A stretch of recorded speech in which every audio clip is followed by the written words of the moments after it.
Penang பாலே புலாவ் தெலுக்கும்பாரில் உள்ள தங்கும் விடுதியொன்றில் 2 வயது ஆண் குழந்தை நீச்சல் குளத்தில் மூழ்கி உயிரிழந்தான். இரவு 10:30 மணியளவில் சம்பவ இடத்தில் தனது தந்தை அவருடைய நண்பருடன் பேசிக் கொண்டிருந்த போது லுத்ஃபான் ஹாராஸ் அசாலி நீரில் மூழ்கியதாக பரட்டாய மாவட்ட போலீஸ் தலைவர் துணை ஆணையர் சசாலி அடாம் தெரிவித்தார். கோலாலம்பூரிலிருந்து பார்க்க வந்திருந்த நண்பரை காணவே அவ்வாடவர் தனது 3 பிள்ளைகளை அந்த தங்கும் விடுதிக்கு கூட்டிச் சென்றுள்ளார்.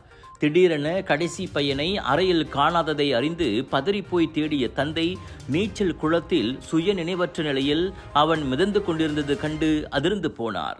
உடனடியாக பாலே புலாவ் மருத்துவமனைக்கு கொண்டு செல்லப்பட்ட போது சிறுவன் உயிரிழந்து விட்டதை மருத்துவர்கள் உறுதிப்படுத்தினர். சவப்பரிசோதனையில் நீரில் மூழ்கியதே சிறுவனின் மரணத்துக்கு காரணம் என கண்டறியப்பட்டது. கவனக்குறைவாக இருந்தது தொடர்பில் 2001ஆம் ஆண்டு சிறார் சட்டத்தின் கீழ் அச்சம்பவம் விசாரிக்கப்படுகிறது. விலையோ மலிவு, செலவோ குறைவு, தரமோ உயர்வு, மனமோ நிறைவு. மக்களின் தேர்வு என்ரிகோஸ் முழு ஆடை சத்துள்ள பால்மாவு.